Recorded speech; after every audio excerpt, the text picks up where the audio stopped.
Hej, og velkommen til en ny episode af Vejen til Ironman.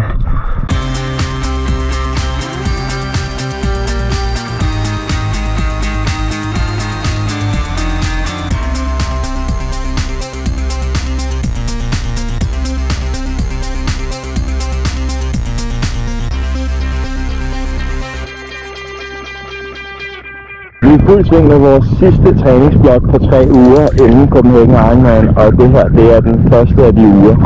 Det er weekend, så vi har overstået det meste af den her uge. I morgen er der en lang cykeltur efterfulgt af et brickrun, men lige nu er jeg ude på lidt over 3 km her i vandet, men det er ikke særlig fedt, fordi der er gigantiske brandmænd her på Vandensbæk Strand i dag. Der er sådan rundt om de bøjer, man kan se her. Der er ligesom 4 bøjer, hvor der er 250 meter rundt. Så 4 ture rundt om det er 1 kilometer. Og det plejer at være en meget god tur, men i dag der er simpelthen, jeg tror aldrig, jeg har set så store brandmænd herude før. Men det skal jo overstås, så nu må vi se, hvad det bliver til i dag.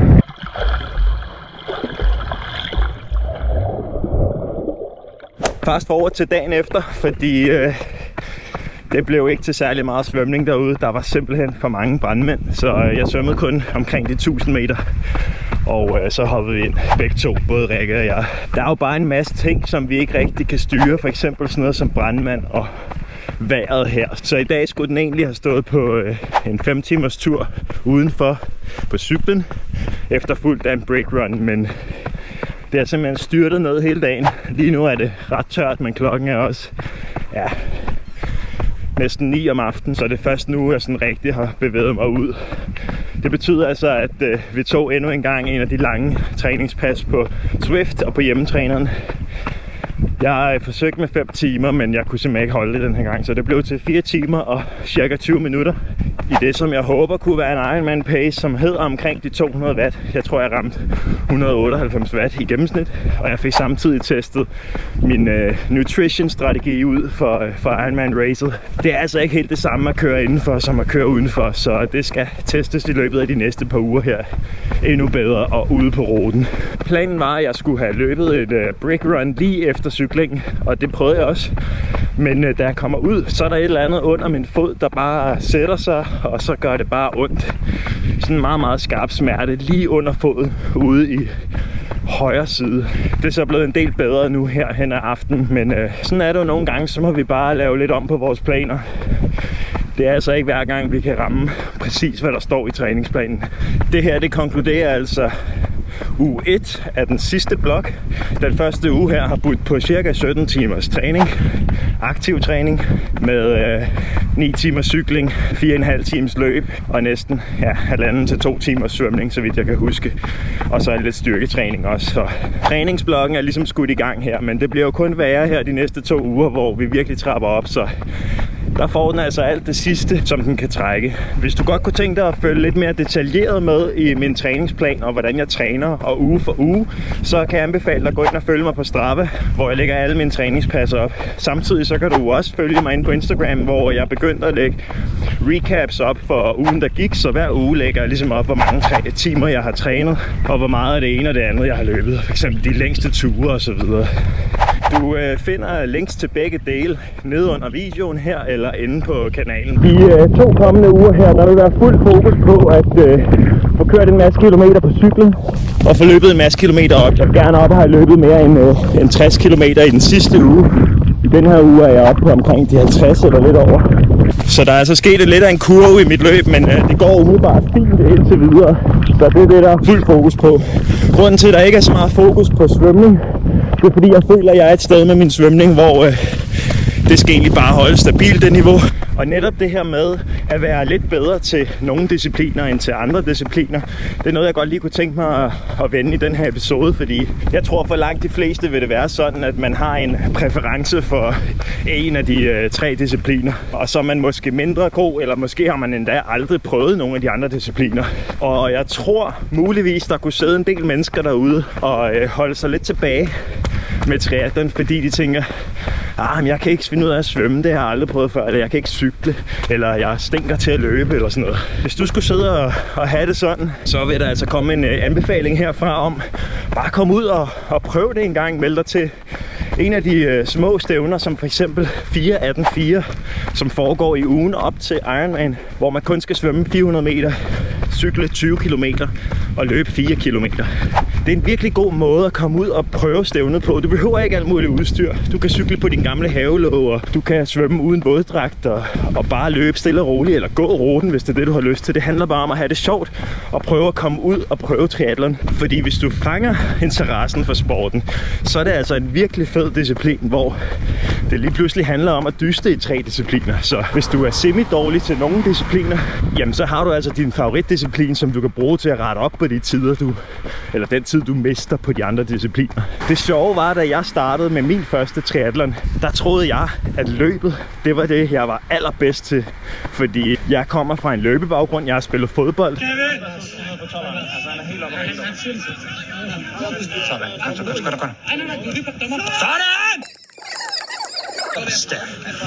Og så har jeg løbet forskellige løb tidligere. Marathons og halvmarathons. Nogle år inden jeg deltog i min første triathlon. Men det skulle vise sig, at fordi løbet kommer sidst af de 3 discipliner, så var løbet en del hårdere, end hvad jeg havde forventet. Og pludselig så ligger mine 3 discipliner forholdsvis lige. Men da jeg startede, der var altså stor forskel på min svømning og min cykling især. Jeg kommer til at lave en hel video dedikeret til min første triathlon og hvordan jeg kom ind i sporten. Men jeg vil bare lige nævne her, at til min første triathlon, der var jeg en under gennemsnitlig svømmer.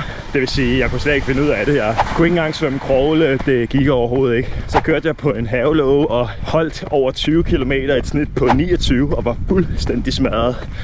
Et snit på 29, det var langt under gennemsnit til det stævne. Der er altså sket meget siden, hvor jeg for eksempel her i år har sat en tid på 37,5 i snit over 40 km.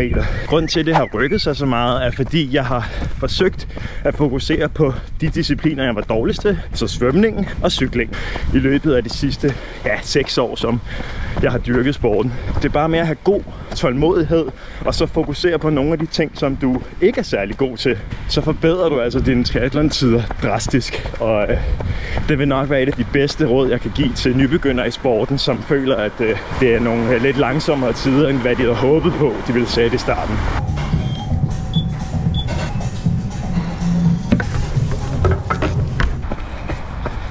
Nå, så er jeg ved at være færdig med den her tur, så lad os bare hoppe videre til næste uge. Så vi er nu i slutningen af uge 2. Vi har overstået omkring 10 timers træning allerede den her uge, og nu er vi har pakket tingene og er på vej ud til Roskilde ved Himmelsøen, hvor vi vil svømme lidt i søen i stedet for, så vi tager lidt sagen om brandmændene i egen hånd her, for det gider vi sgu ikke mere af. Så planen er, at vi tager derud og svømmer omkring 4 km, og så cykler vi og løber en time efterfølgende. Så det bliver altså til en mini-triathlon i dag.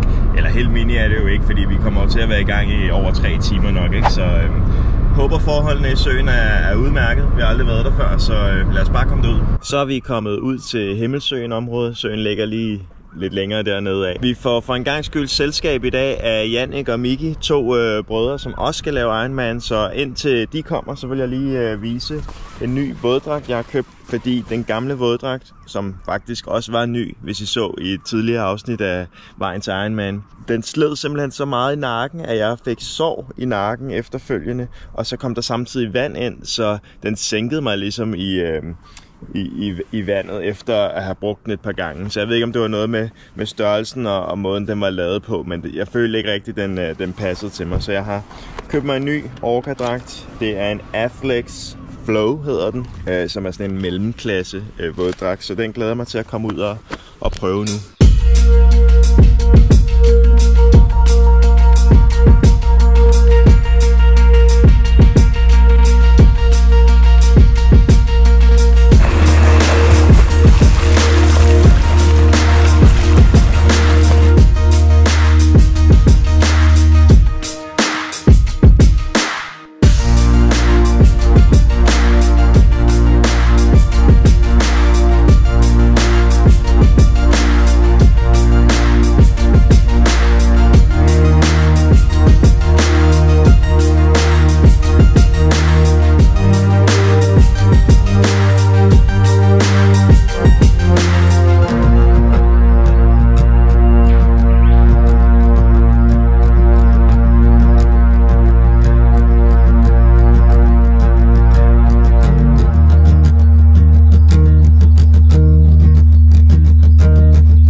En god tur.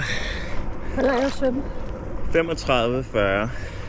Det er flot. Altså 3.540 meter på lige præcis en time. Sådan. Det giver 1,42 per 100 meter. Good job. Nogenlunde race pace, som jeg håber at kunne holde til Ironman. High five. Det er dejligt det her vand. Jeg kan virkelig anbefale at svømme her, fordi temperaturen er perfekt. Jeg er også glad for det. Det er virkelig lækkert. Der er ikke nogen brandmænd. Der er ingen dyr. Jo, der var en kæmpe fisk. Eller Jannik sagde, at den ikke var kæmpe. Jeg synes, den var stor. Ja. Jeg så også en stor fisk.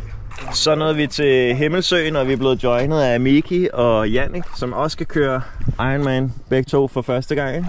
Jo, korrekt. Er I klar?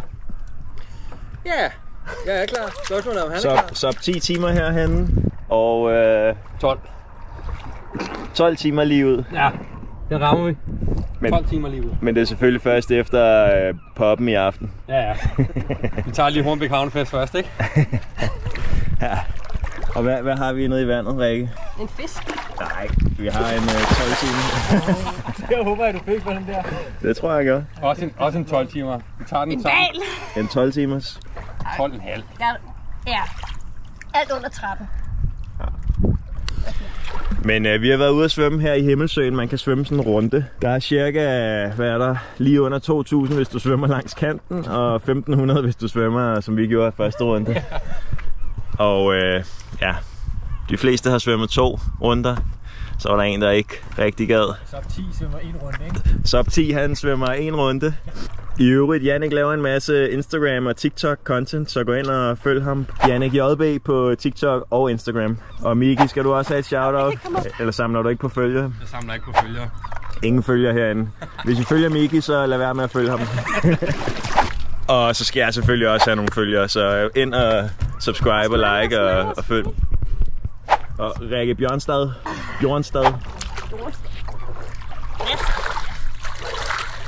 Så er vi kommet op fra svømningen, og nu er vi lige i gang med at tage cyklerne ud af bilen, gøre dem klar. Og så skal vi ud og cykle en lille times tid, og så løber vi en tur bagefter. Det er en cirka 3 timers træningsdag i dag. Det er egentlig fint nok, men fedt at få lavet alle 3 discipliner på en dag. Det kan altså noget, så man får vendet sig til triathlonen. Det var det. En hurtig tur på 26 km en time, præcis. Så er det bare cyklerne ind i bilen igen. Sådan der, masser af plads i den her bil, som sagt. Og i dagens anledning sprit nye Hoka-sko med meget flotte grønne snørebånd, som jeg har fået lidt kritik for. De passer ikke ind i mønstret. Det er altså første tur i de her, bare en lille stille og rolig tur, så det bliver fedt at komme ud i nogle nye sko igen. Så er vi ude at løbe. Det giver altså meget god adspredelse i sin træning at tage ud et andet sted og svømme og cykle og løbe, så det ikke bare bliver det samme hver dag. Det er meget godt for motivationen, vil jeg sige. Også at opleve noget nyt. Vi løber cirka en times tid, og i morgen, søndag, der står den så på en 5-6 timers cykeltur som det eneste, men det er også en lang tur. Og så starter vi faktisk vores ferieuge, som samtidig også er vores peak-uge, der hvor vi virkelig træner igennem. Og når den uge er overstået, så går vi ind i taberen. Det er en udmærket udsigt her at løbe til. Det er det sidste. 6,75, mangler lige 20 minutter endnu.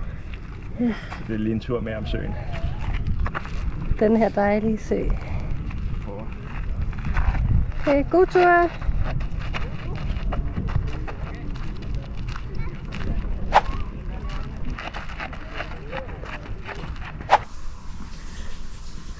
Og det her, folkens, det er grunden til, at vi ikke kører særlig meget ud i regnen. 5,5 time i skybrud og pivkulde. Det var godt nok en kold omgang. Vi rystede helt til sidst, og jeg skal ud og have mig et varmt bad nu. Det blev til 151 kilometer.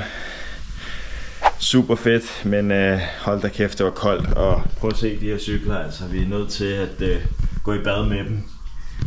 Når man ikke bor i hus, er det lidt svært at få renset cyklerne ordentligt, så vi er nødt til at have dem ud i bruseren bagefter. Jo. Så har omeletkokken været i gang igen.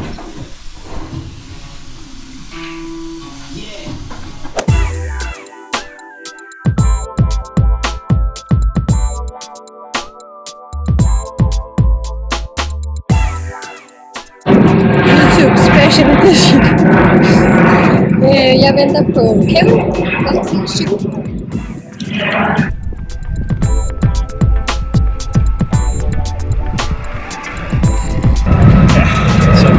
Til onsdag i sidste uge af træningsblokken her, og jeg er egentlig ude for at filme en sammenligning mellem min racehjul, det her hjulsæt, og så med mit pladehjul på, og træningshjulsættet også. Og det gik egentlig fint.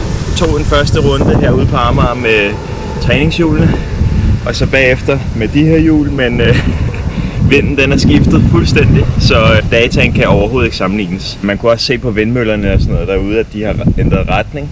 Så vinden er tiltaget, og så er den ændret retning. Så ja, distancerne hænger slet ikke sammen. Jeg vil egentlig have siddet i det samme gear hele vejen, men det giver slet ikke mening nu, fordi enten så hjuler jeg virkelig hurtigt rundt til ingen watt, eller også så træder jeg virkelig hårdt i modvind. Så ja. Det er blevet til et hårdt træningspas i stedet for på 2-3 timer herude, så lad os bare få kørt færdigt. Og så kom pladehjulet på for første gang. Hold da op, den ser sej ud, cyklen nu, var. Og det er jo det vigtigste ved pladehjul, det er, at man ser sej ud. Lad os komme ud og give det et skud. Det er første gang, jeg kører på pladehjul, så wish me luck, som man siger. Okay, det var min første medvindstur med pladehjulet på. Og det gik hurtigt, det gik meget hurtigt. Over de her 10 km tror jeg holdt 44,5 i snit. Det er fuldstændig vanvittigt, så hurtigt har jeg aldrig kørt før. Jeg tror jeg vil ligge på nogenlunde det samme med carbon hjulsættet også, men det er simpelthen fordi der er medvind i 10 km næsten herude. Nu kommer den hårde tur i modvind hjem, og der vil jeg så se hvordan pladehjulet reagerer på det. Og så er vi færdige. 2 timers ride, 67 km, 33 et eller andet i snit. Og average 187 watt. Og det er altså lidt under, eller lige der omkring, hvor jeg gerne vil lægge til Ironman. Men hvad der var fedt her, var at jeg lige kunne få kørt nogle intervaller derude, så det blev til faktisk 4-5 gode intervaller med masser af power på. Så det blev alligevel til noget, på trods af at jeg ikke kunne lave en ordentlig test eller sammenligning mellem pladehjul og almindelige racehjul og træningshjul og så videre. Det må blive en anden gang. Og vi slutter selvfølgelig den her fantastiske tur af med en lille brick run på 10 km. Det skal der jo til i den her peak uge her. Resten af ugen kommer til at stå på masser af træning. Det bliver omkring 3-4 timers træning hver dag i gennemsnit. Så det er ret meget. Vi kan se hvor godt Rikke kan lide den her gel her. Fy for satan, siger hun. Sådan er det nogle gange. Men med den her Brick Run tur, så vil jeg konkludere den her episode af Vejen til Ironman. Den næste episode, det bliver også den sidste episode før den store dag til Copenhagen Ironman. Og den episode kommer til at handle om tapering op til Ironman, hvordan vores nutrition skal blive. Og så kommer jeg også til at lave en gennemgang af alt det udstyr, som jeg kommer til at bruge på selve Ironman.